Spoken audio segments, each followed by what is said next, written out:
It was my father's dream to see Mr. Rahul Gandhi as the Prime Minister of our country, and I am very glad that I am going to be a part in making that happen.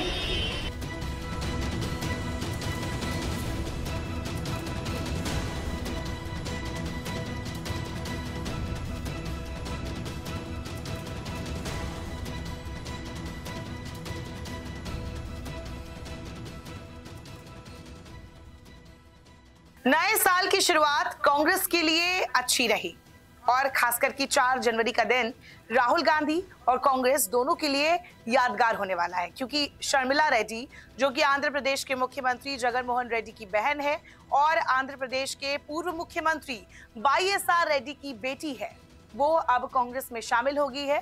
Sharmila Reddy ने वाईएसआरटीपी अपनी party का कांग्रेस में विलय कर दिया है और साथ ही इस दौरान उन्होंने जब कांग्रेस पार्टी ज्वाइन किया उस दौरान उन्होंने साफ कहा कि उनके पिता का सपना था कि वो राहुल गांधी को प्राइम मिनिस्टर बनते देखें।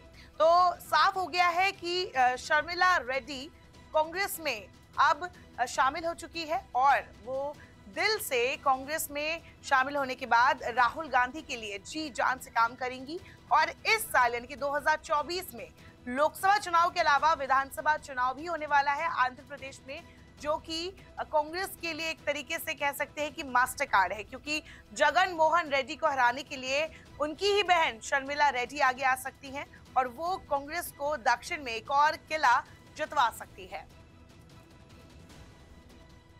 शर्मिला का कांग्रेस में आना कितना फायदेमंद है, इससे कांग्रेस को क्या फायदा होगा, शर्मिला रेड्डी को आगे आने वाले दिनों में कौन सी जिम्मेदारी मिल सकती है, इस पर बात करेंगे। लेकिन इससे पहले जानेंगे कि शर्मिला रेड्डी का बैकग्राउंड क्या है। 49 साल की शर्मिला रेड्डी वाईएसआरटीपी पार्टी की अध्यक्ष है। इसकी स्थापना उन्होंने 2021 में की, जब उनके भाई के बीच में अनबन की खबर आई, उनके राजनीतिक मतभेद सामने आए। इस पर ज्यादा रिपोर्ट सामने नहीं आई, लेकिन कहा गया कि पारिवारिक जायदाद और साथ ही साथ कुछ राजनीतिक मतभेद के चलते शर्मिला रेड्डी ने पार्टी छोड़ दी वाईएसआरसीपी और उन्हें एक नई पार्टी बनाई वाईएसआरटीपी, क्योंकि उनको लगता था कि तेलंगाना में वाईएसआरसीपी का कोई स्कोप नहीं है, तो वो ये भी चाहते थे कि तेलंगाना में भी उनकी पार्टी अच्छा काम करे। तो ये 2021 में उन्होंने पार्टी बनाई। लेकिन इससे और पहले जाते हैं, क्योंकि शर्मिला रेड्डी ने राजनीति की जो शुरुआत की है वो एक बहुत ही मुश्किल हालात में की है। उन्होंने वैसे तो वो उनका जो बैकग्राउंड है वो काफी पॉलिटिकल रहा है। वो हैदराबाद में जन्मी, उनके पिता वाईएसआर रेड्डी अविभाजित आंध्र प्रदेश के मुख्यमंत्री रहे, उनकी मां विजयम्मा है और उनका परिवार राजनीतिक रहा है।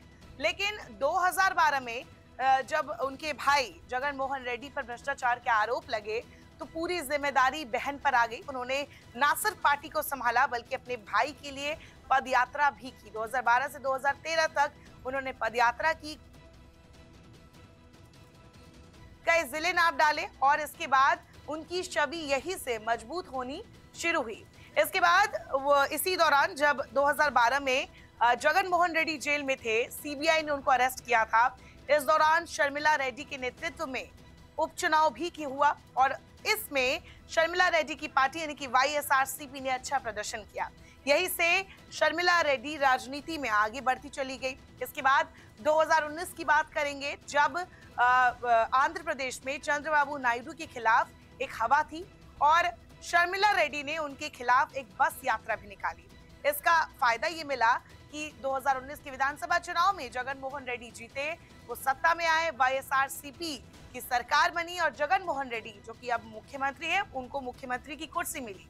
लेकिन ये क्रेडिट शर्मिला रेड्डी को इतना नहीं मिला और इसके बाद ही तनाव बढ़ता चला गया और 2021 में उन्होंने आखिरकार अपनी नई पार्टी बना ली।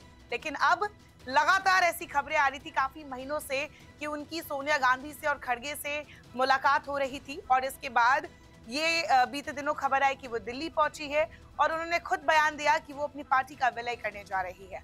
आपको बता दें कि इससे पहले शर्मिला रेड्डी ने तेलंगाना चुनाव में भी कांग्रेस को साइलेंट समर्थन दिया था और चुनाव नहीं लड़ी थी उनकी पार्टी। तो इस तरीके से उन्होंने केसीआर के खिलाफ एंटी जो केसीआर के वोट है वो ना बटे, इसलिए उन्होंने चुनाव से दूरी बनाई और कांग्रेस की जीत में वो भी शामिल हुई।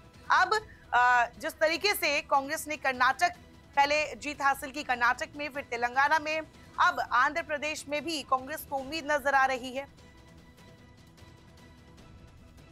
कांग्रेस को इसका फायदा भी हो सकता है। वाईएसआरसीपी छोड़ने वाले जितने भी नेता होंगे वो कांग्रेस में अब आ सकते हैं, क्योंकि जितने भी वाईएसआरसीपी के नेता है, भले ही वो जगन मोहन रेड्डी के करीबी हो, लेकिन उनका जो वास्ता है वो शर्मिला रेड्डी से भी उतना ही है, तो वो अब कांग्रेस में आ सकते हैं। माना जा रहा है कि पार्टी शर्मिला को राज्यसभा भेज सकती है, साथ ही एआईसीसी महासचिव या आंध्र प्रदेश का पीसीसी प्रेसिडेंट बना सकती है। इस साल आंध्र प्रदेश में विधानसभा चुनाव होने वाले हैं। पार्टी शर्मिला को आंध्र में आगे कर जगन के सामने मजबूत चेहरा ला सकती है। एक खबर यह भी है कि शर्मिला को 2024 के लोकसभा चुनाव में कडप्पा सीट लड़ने के लिए मिल सकता है। उनकी मां विजयम्मा को विशाखापत्तनम सीट से चुनाव लड़वाया जा सकता है। शर्मिला रेड्डी ने जब कांग्रेस ज्वाइन किया तो उन्होंने जो स्पीच दिया उसमें कांग्रेस पार्टी की उन्होंने काफी तारीफें की। उन्होंने कहा कि कांग्रेस एक सेक्युलर पार्टी है और एक सेक्युलर पार्टी देश को आगे लेकर जाएगी। देश में सत्ता, देश की सत्ता में एक सेक्युलर पार्टी होगी, तभी सब एक साथ आगे बढ़ेंगे। उन्होंने मणिपुर मुद्दे का भी जिक्र किया। आपको बता दें, शर्मिला रेड्डी क्रिश्चियन है क्योंकि उनके पति कारोबारी है और वो एक ईसाई धर्म प्रचारक भी है।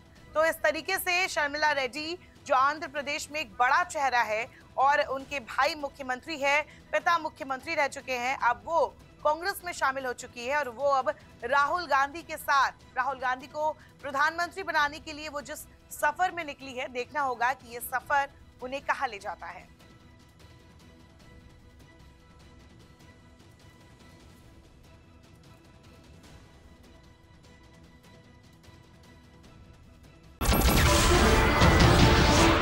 नमस्कार, मैं हूं मानक गुप्ता।